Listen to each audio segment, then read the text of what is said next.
Bismillahirrahmanirrahim. Assalamualaikum warahmatullahi wabarakatuh. Bagi teman-teman calon P3K atau pegawai pemerintah dengan perjanjian kerja tahun 2024 pada formasi jabatan operator layanan operasional, mari belajar seleksi kompetensi teknis bersama saya. Ini biodata saya. Saya dari 2009 sampai saat ini bekerja di salah satu instansi pemerintah Kementerian Agama, fokus di bagian kepegawaian atau SDM aparatur.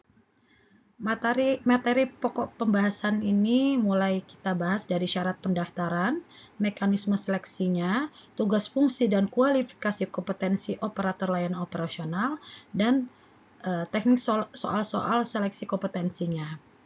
Baik, di syarat pendaftaran mungkin teman-teman sudah mengetahui tentang syarat yang menjadi prioritas pengadaan P3K tahun 2024, yaitu pertama, pelamar prioritas guru D4 ya.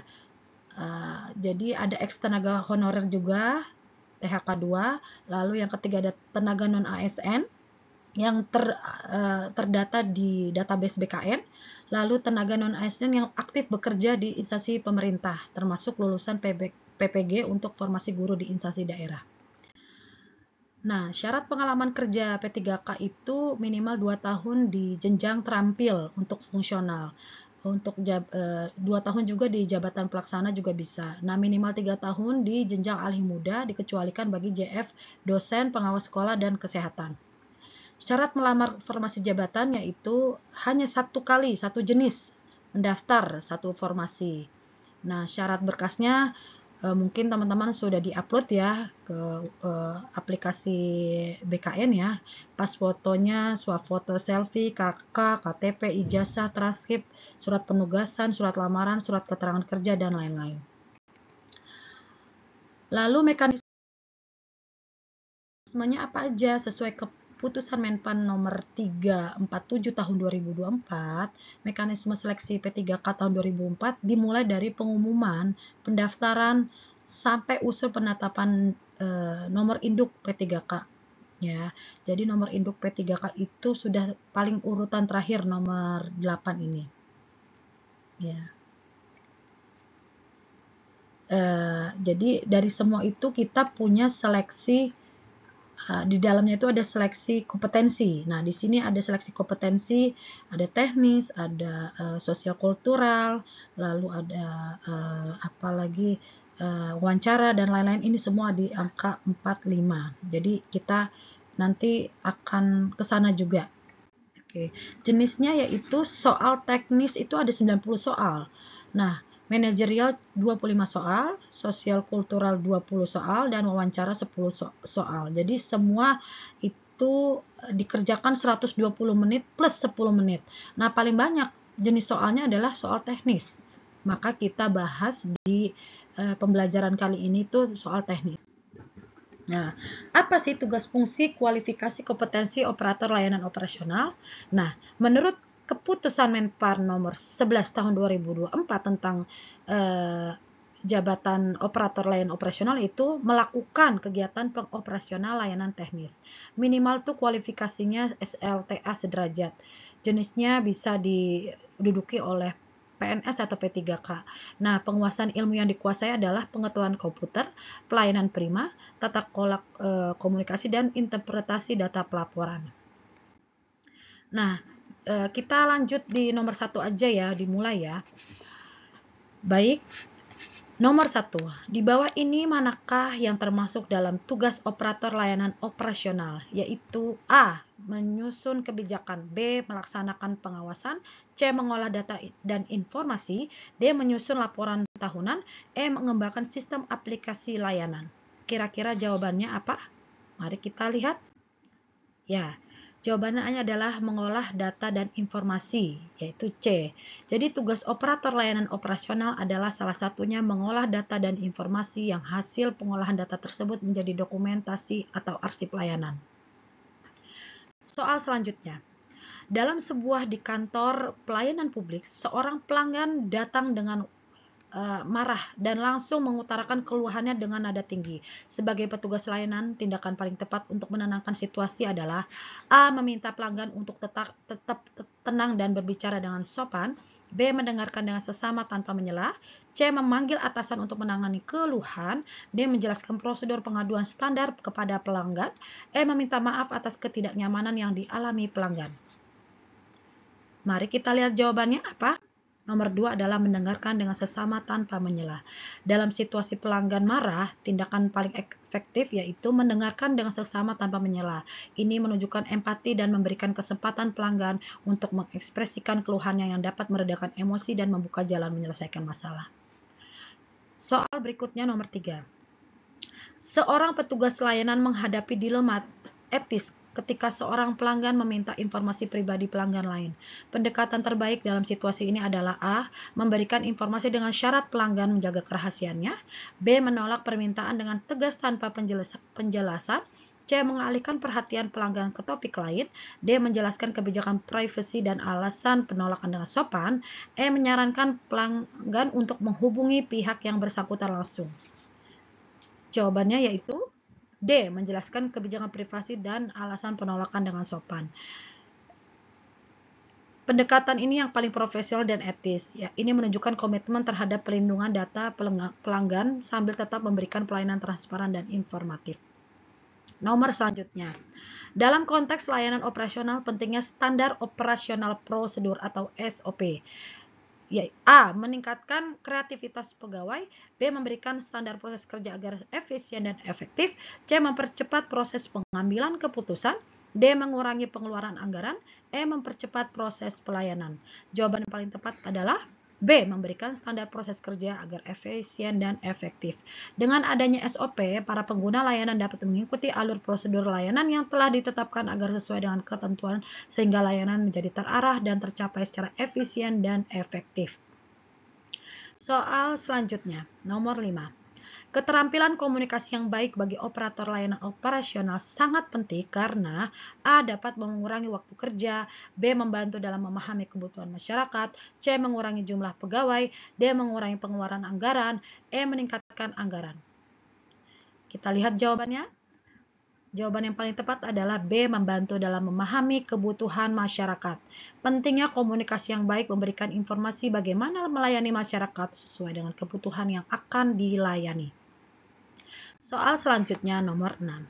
Salah satu indikator keberhasilan layanan operasional adalah A. Jumlah pegawai yang bekerja, B. Tingkat kepuasan masyarakat, C. Besar anggaran yang digunakan, D. Jumlah kebijakan yang diterbitkan, E. Meningkatkan pengembangan aplikasi yang digunakan.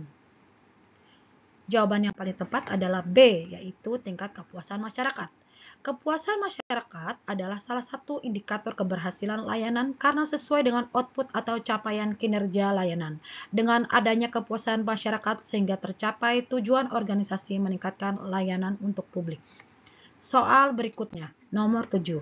Salah satu pengunjung komplain terhadap pelayanan yang diberikan oleh instansi tempat saya bekerja, saya akan A. Membantu menyelesaikan masalah pengunjung tersebut, B. Mengabaikan karena saya sedang banyak kerjaan, C. Menginformasikan akun pelayanan pengaduan pelayanan, D. Menjelaskan aturan dan prosedur yang berlaku, E. Memberikan informasi pelayanan.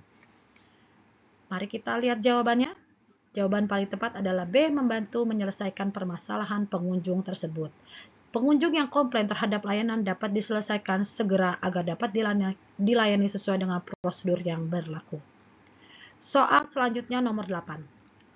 Saya merupakan karyawan yang bekerja pada suatu satuan kerja pelayanan masyarakat. Saya sadar bahwa tiap individu memiliki kemampuan berbeda dalam memahami regulasi dan kebijakan pelayanan. Topik perusahaan yang saya tetapkan sehingga seringkali terjadi kesalahpahaman. Selain itu, ditambah hal teknis seringkali dikeluhkan masyarakat karena mengganggu proses pelayanan perusahaan saya. Oleh karena itu, untuk lebih meningkatkan pelayanan, maka yang saya lakukan adalah A. Perlu dibuatkan sebuah call center siap 24 jam untuk menerima semua pengaduan. B. Email koresponden dibutuhkan agar operator bisa melayani seluruh email pertanyaan yang masuk dari masyarakat seputar layanan. C. Menempatkan kotak saran di loket pelayanan. D. Membangun sistem FAQ di web perusahaan untuk menjawab pertanyaan yang sering ditanyakan. E. Membuat SOP Mana jawaban yang paling tepat? Nah, ternyata jawaban yang paling tepat adalah D, membangun sistem FAQ di web perusahaan untuk menjawab pertanyaan yang sering ditanyakan terkait regulasi dan kebijakan pelayanan. Sistem FAQ ini, answer and question ini dibangun untuk dapat menjawab setiap pertanyaan para pengguna layanan sehingga memudahkan pada proses pelayanan yang akan dicapai. Baik, soal berikutnya, nomor 9. Saya ditugaskan menggantikan rekan yang sedang sakit di ruangan administrasi. Ada beberapa pelanggan melakukan komplain dan meminta ganti rugi. Sedangkan atasan saya juga tidak sedang berada di tempat, maka yang saya lakukan adalah A. Mengambil keputusan dengan menunggu petunjuk atasan. B. Tidak berani mengambil keputusan tanpa petunjuk atasan saya. C. Ragu-ragu dalam mengambil keputusan tanpa petunjuk atasan saya. D. Menunda-nunda pengambilan keputusan tanpa petunjuk atasan saya. E. Mengambil keputusan tanpa petunjuk atasan karena keadaan mendesak. Jawaban yang paling tepat adalah D. Mengambil keputusan dengan menunggu petunjuk atasan. Sebagai ASN yang memegang etika, perlu koordinasi dengan atasan langsung terkait keputusan bagaimana pemberian manajemen kompensasi atau pemberian ganti rugi kepada pengguna layanan terlebih dahulu, dan ini bagian dari profesionalisme kinerja. Lanjut di soal berikutnya nomor 10. Anda bekerja di kantor kecamatan dan bertugas untuk melayani pembuatan surat-surat. Suatu hari ada seorang pengguna layanan yang datang dan ingin mengubah kartu keluarga karena terdapat kesalahan. Namun berkas yang dibutuhkan tidaklah lengkap. Hal yang Anda lakukan adalah A. Menolak permintaannya kecuali dia sudah melengkapi kelengkapannya. B. Meminta maaf dan memberitahunya untuk melengkapi kelengkapannya. C. Memberinya pelayanan sesuai dengan perlengkapan yang dibawanya. D. Tidak melayani karena dia tidak melengkapi perlengkapannya. E. Menemui atasan terlebih dahulu untuk ditindaklanjuti. Nomor 10. Jawabannya adalah B. Meminta maaf dan memberitahunya untuk melengkapi kelengkapannya.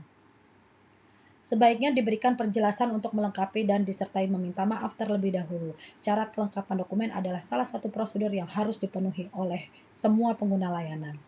Nomor selanjutnya, nomor 11. Seorang operator layanan operasional menemukan bahwa ada banyak keluhan tentang kesalahan penagihan. Langkah yang tepat untuk menangani masalah ini adalah A. Mengabaikan keluhan dan meneruskan penagihan. B. Meninjau dan memverifikasi sistem penagihan untuk menemukan kesalahan. C. Menyuruh pelanggan untuk memeriksa laporan bank mereka sendiri. D. Menurunkan tarif layanan secara acak. E. Mengirimkan permintaan maaf tanpa memperbaiki masalah. Jawaban yang paling tepat adalah B. Meninjau dan memverifikasi sistem penagihan untuk menemukan kesalahan. Dengan adanya peninjauan dan verifikasi sistem penagihan akan menemukan tingkat kesalahan sehingga bisa dicarikan solusi. Nomor 12.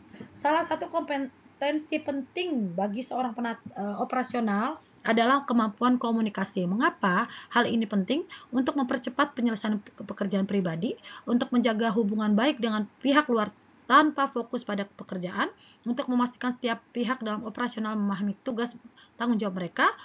D. Untuk menghindari berkomunikasi dengan pihak lain agar tidak terjadi konflik. E. Untuk mempercepat pelayanan agar lancar. Jawaban yang paling tepat adalah untuk memastikan setiap pihak dalam operasional memahami tugas dan tanggung jawab mereka. Baik, soal berikutnya nomor 13. Jika anggaran operasional yang tersedia terbatas, apa yang dilakukan operator layanan operasional? A. Mengurangi standar layanan publik. B. Mengoptimalkan penggunaan anggaran. C. Mengabaikan keterbatasan anggaran. D. Menunda semua kegiatan operasional. E. Mengurangi produktivitas pekerjaan. Jawaban yang paling tepat yaitu B. Mengoptimalkan penggunaan anggaran agar tetap memenuhi kebutuhan operasional. Dengan anggaran yang optimal meskipun terbatas, seorang operator layanan operasional harus tetap profesional sesuai dengan ketentuan yang berlaku. Nomor 14. Dalam menghadapi keluhan dari masyarakat terkait layanan publik, apa yang harus dilakukan operator layanan operasional? A. Mengabaikan keluhan jika tidak terlalu serius. B. Mendengarkan keluhan, mencari solusi dan memberikan umpan balik yang jelas.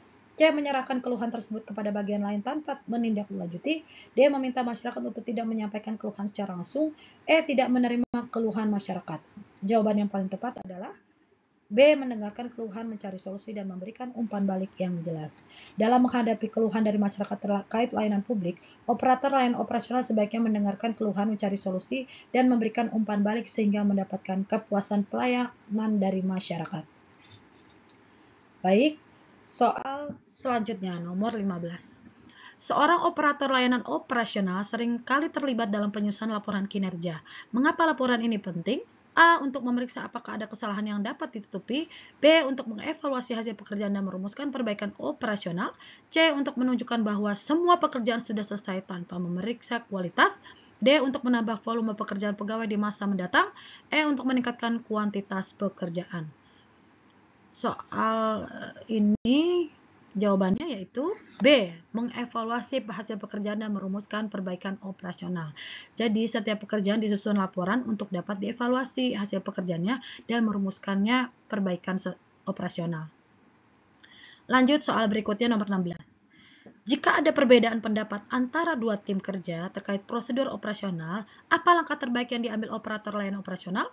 A. Membiarkan kedua tim kerja menyelesaikan masalah sendiri. B. Mengambil inisiatif untuk memfasilitasi diskusi dan mencari solusi bersama. C. Mengambil keputusan sepihak tanpa melibatkan tim kerja terkait. D. Mengabaikan konflik dan tetap melaksanakan prosedur yang ada. E. Memilih salah satu pendapat yang terkait prosedur operasional. Jawaban yang paling tepat yaitu B. Mengambil inisiatif untuk memfasilitasi diskusi dan mencari solusi bersama.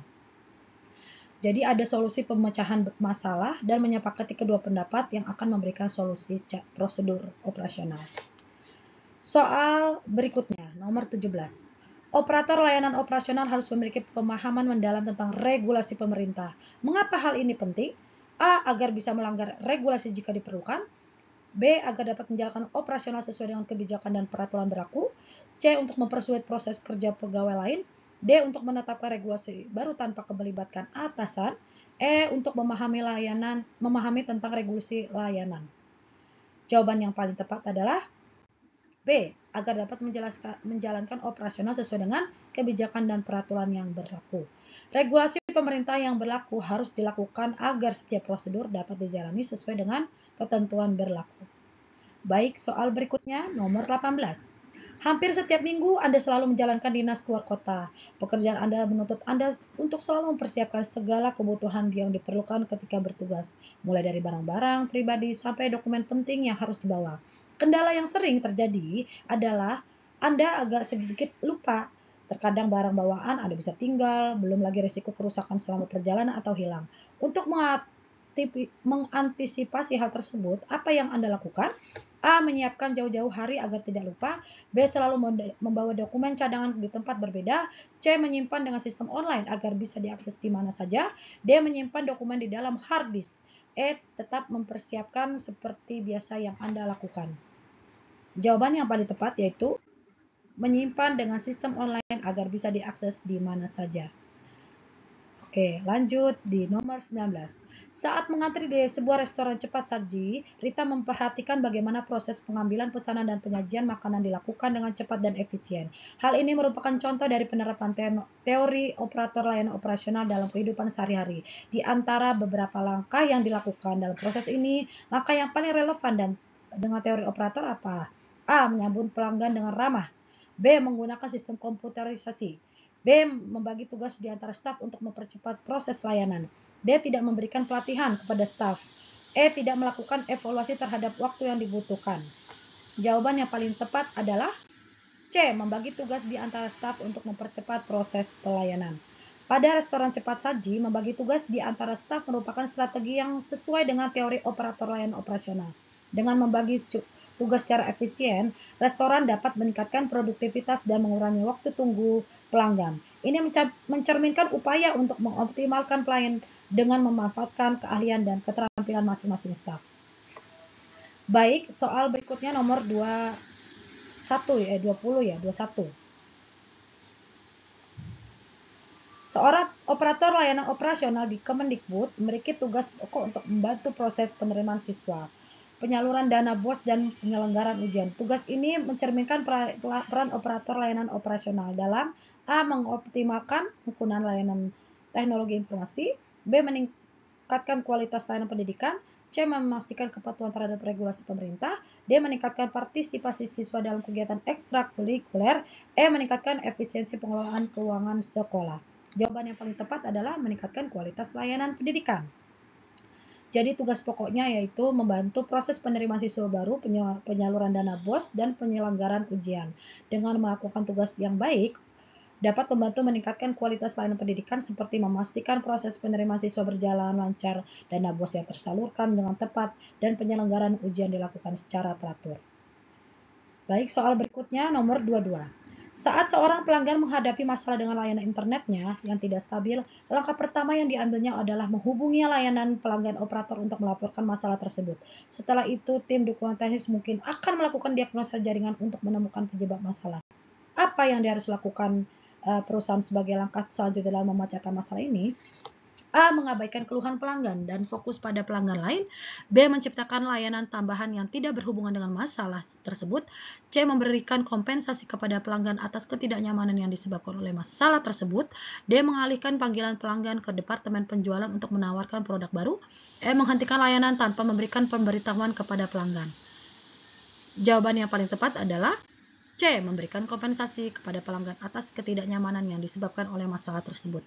Tindakan yang paling tepat bagi perusahaan dalam memecahkan masalah adalah memberikan kompensasi kepada pelanggan atas ketidaknyamanan yang mereka alami akibat gangguan layanan.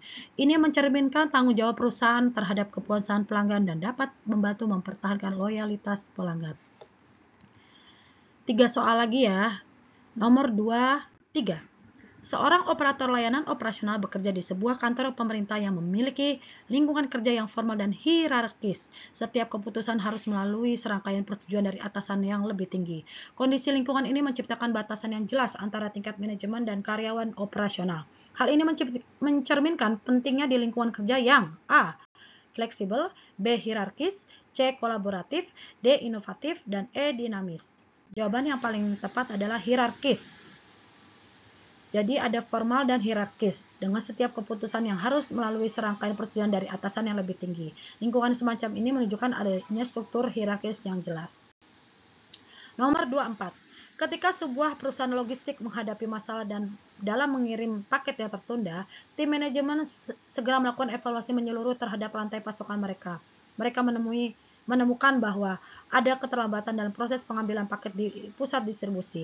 Apa tindakan yang paling tepat perusahaan untuk memperbaiki masalah ini?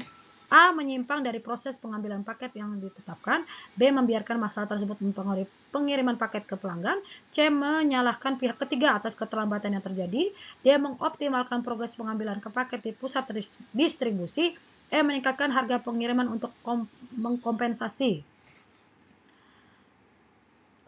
Soal 24 jawabannya adalah D. Mengoptimalkan proses pengambilan paket di pusat distribusi. Tindakan yang paling tepat bagi perusahaan adalah mengoptimalkan proses pengambilan paket di pusat distribusi. Dengan melakukan ini, perusahaan dapat memastikan bahwa pengiriman paket berlangsung tepat waktu dan meminimalkan keterlambatan yang disebabkan oleh masalah proses. Soal terakhir, nomor 25. Di sebuah bank, manajer operasional mengidentifikasi bahwa operator layanan pelanggan sering mengalami kesulitan dan menggunakan bahan kerja yang diberikan. Apa yang mungkin menjadi solusi terbaik dalam mengatasi masalah ini? A. Mengurangi jumlah bahan kerja yang harus dikuasai oleh operator. B. Memberikan penghargaan kepada operator yang menggunakan bahan kerja dengan baik. C. Memperkenalkan lebih banyak perangkat kerja otomatis. D. Memperkenalkan lebih banyak aturan dalam penggunaan bahan kerja. E. Mengganti operator yang mengalami kesulitan. Jawaban yang paling tepat adalah A. Mengurangi jumlah bahan kerja yang harus dikuasai oleh operator. Solusi terbaik untuk mengatasi kesulitan operator dalam menggunakan bahan kerja adalah dengan mengurangi jumlah bahan kerja yang harus dikuasai, dengan memperhatikan bahan kerja yang benar-benar penting dan menghilangkan yang tidak perlu. Operator dapat fokus pada hal lebih vital dan dapat meningkatkan kinerja mereka. Baik, terima kasih atas kebersamaannya pembelajaran ini.